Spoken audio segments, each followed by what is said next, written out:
मध्यम वर्ग और कार की एक कहानी में क्या होता है। सोनू एक मध्यम वर्ग परिवार का मुखिया था। वह एक साधारण नौकरी करता था और उसकी पत्नी और 2 बच्चे थे। सोनू का सपना था कि उसके पास अपनी एक कार हो। वह जानता था कि कार एक महंगी चीज है, लेकिन वह यह भी जानता था कि यह उसके परिवार के लिए बहुत उपयोगी होगी।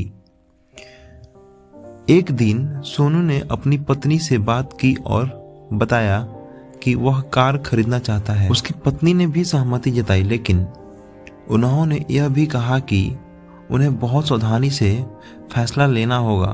उन्होंने दोनों ने मिलकर बजट बनाया और यह तय किया कि वो एक सस्ती कार और अच्छी कंडीशन वाली कार, सेकेंड हैंड कार खरीदेंगे।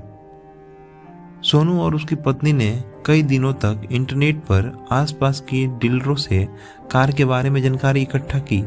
उन्होंने कई कारों को देखा और उसकी टेस्ट ड्राइव की जो उनके बजट में थी। सोनू ने कार खरीद ली और वह बहुत खुश था। उसके परिवार के सभी सदस्य भी बहुत खुश थे।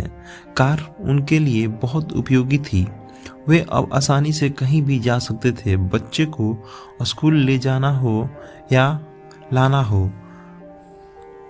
लेकिन कुछ महीनों बाद सोनू को एहसास हुआ कि कार की मेंटेनेंस भी एक बड़ी समस्या है। कार में बार बार खराबी आ रही थी और उसे ठीक कराने में बहुत पैसा खर्च हो रहे थे। सोनू का बजट बिगड़ गया और वह तनाव में रहने लगा। एक दिन सोनू ने अपने दोस्त से बात की जो मैकेनिक था। उसके दोस्त ने उसे बताया कि सेकेंड हैंड कार खरीदते समय बहुत सावधानी बरतनी होती है। उसने यह भी बताया कि कार की मेंटेनेंस भी बहुत महत्वपूर्ण मुद्दा है।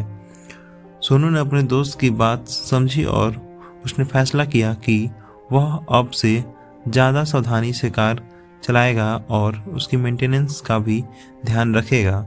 कुछ समय बाद सोनू की आर्थिक स्थिति में सुधार हुआ और वह अपनी कार से खुश था। उसने समझ लिया था कि एक कार उपयोगी चीज़ है, लेकिन इसे खरीदने और चलाने से पहले बहुत सोच विचार करना चाहिए। कहानी का मोरल क्या था? मध्यम वर्ग परिवार के लिए कार खरीदना एक बड़ा फैसला होता है। कार खरीदने से पहले अपनी आर्थिक स्थिति और अपनी ज़रूरतों पर ध्यान देना चाहिए। सेकेंड हैंड कार खरीदते समय बहुत सावधानी बरतनी चाहिए और कार की मेंटेनेंस का भी ध्यान रखना चाहिए।